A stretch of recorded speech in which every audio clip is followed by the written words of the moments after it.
So have you guys heard of a manga called Go For It Nakamura? No, if you haven't, that's fine because I'll probably review that one day. And I actually have the physical version of this manga.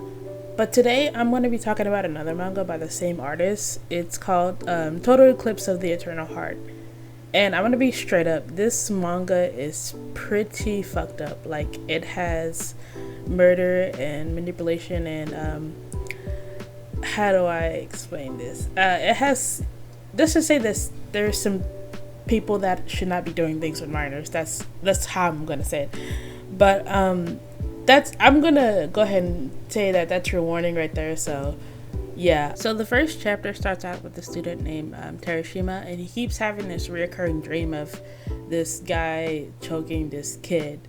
So right off the bat, you get the vibes of what this manga is, about. So, after that, he gets up and he's like, oh, that's kind of weird. So, he goes to school and, it's typical school day, I guess, he's gonna PE and he has a crush on this other student.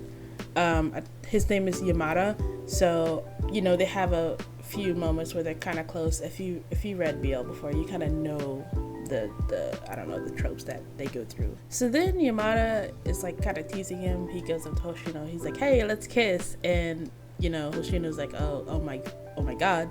So they start making out or whatever. And then this Ash from Banana Fish looking guy shows up and he has a knife and he just fucking stabs Yamada like out of nowhere. And Toshino's like, oh my god, what the fuck? Like, he tries to stop the blonde guy, but he can't, and the other guy just stabs him in the leg, and, that's insane. So while this is going down, Hoshino's just watching this in horror as his friend is just being stabbed, and after that, the blonde guy, he just walks off, and Hoshino rushes over to Yamada, is like, oh my god, let me call the ambulance, I need to help you, like, you're bleeding, and, Yamada, he's in pain, but after that, he kind of just gets up and goes two more left, and he just walks off, and that's the end of the first chapter. So, right when I read that, I was like, okay, I can't stop. Like, I need to know what happens next. This is crazy. So the next day, Hoshino has a dream of the stabbing, and he thinks, oh, that was just a crazy dream I had. But when he wakes up and he feels his knee and it's in pain, he's like, okay, that actually did happen. So eventually, he did talk to the police, but they don't believe him because they're like, hey, I didn't see no guy walking around with a knife with blood on him. Like, that's crazy. Hoshino sees the blonde guy on the street while he's going to school, and he confronts him saying, hey, why did you stab my friend? And the blonde guy, he's kind of confused. He's like, I don't know what you're talking about. So Hoshino gets upset and tries to confront him, but his friends just push him to the side. So he goes to school and Yamada isn't there, obviously. So a teacher tells Hoshino and a classmate to go deliver Yamada's missed schoolwork for that couple days that he's missed. So we switch over to Yamada, and he's living with this older guy who found him on the street from before he was, when Yamada was stabbed, and he was pretty much left for dead. So this older guy, he's an author, and Yamada is apparently really good at writing. So this older guy, he pretty much takes Yamada's writings, and he claims the writings as his own, and that's how he makes a living. So anyway, we're greeted with Yamada, and it's a very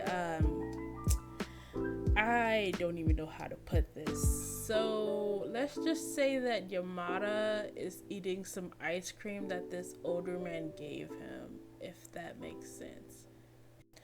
Yeah, he's just sucking dick. Yeah, so he's trying to have sex, but Yamada is like, no, I don't want to because I'm injured. And this guy mentions a really interesting fact. He says that Yamada heals really fast anyway. So like right when they're about to do it, that's when the doorbell rings and Hoshino arrives with the classmate with the schoolwork. So they give him the assignments, and the student recognizes the older guy as Mua sensei.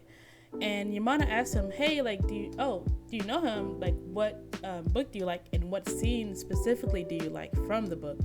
And then the student gets kind of creeped out, and he's like, okay, just hands him the assignment. He's like, sorry, I have to leave, and he just rushes out. And then Hoshino's like, oh, well, that's kind of weird. So he's like, well, I guess I'll see you later, and he follows the student back to the school. So back at the school, Hoshino finds the classmate reading a book called Total Eclipse of the Eternal Heart, and he slams the book shut and he rushes right back out. Also, quick note, while I was editing this, I realized they're actually at a bookstore and not a school. That's why Hoshino is paying for the book that he ran off with.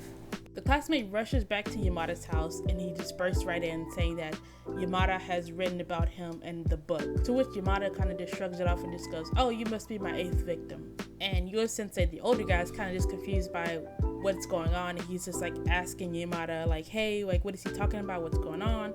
And then Yamada kind of just stabs him in the eye. It's kind of funny. And then right after that, Hoshino comes in, and well, I cannot give you the entire plot. Like, obviously I want you guys to read this on your own because it's actually insane. And I keep saying that, but it's insane in a good way. This manga is really good psychological horror if you guys like that. It's worth the money spent. I think I spent like $5 to read the whole thing on Amazon. And if I had to personally give it a rating, I would guess I would give it probably a 4.5 out of 5 because it was just that interesting. It had me on the edge of my seat. Yeah, I hope you guys have a good morning, good day, good evening, whenever it is that you're watching this. And yeah, bye. Wait, but before I go, I want to show you guys, I made like a little mascot for the channel. Here he is. It took me forever to come up with a design because I just could not think of anything. He don't even have a name, but yeah, I had this commission. This wasn't drawn by me. I'll have the artist credits right here on screen or in the description below. But yeah, I guess I'm gonna call him just Bun Boy because I can't think of a name. I'm bad at names. But yeah, he's so cute. I'm probably gonna change the design because I'm so indecisive when it comes to stuff like this. But yeah, I hope you guys like him. And okay, yeah, bye for real this time.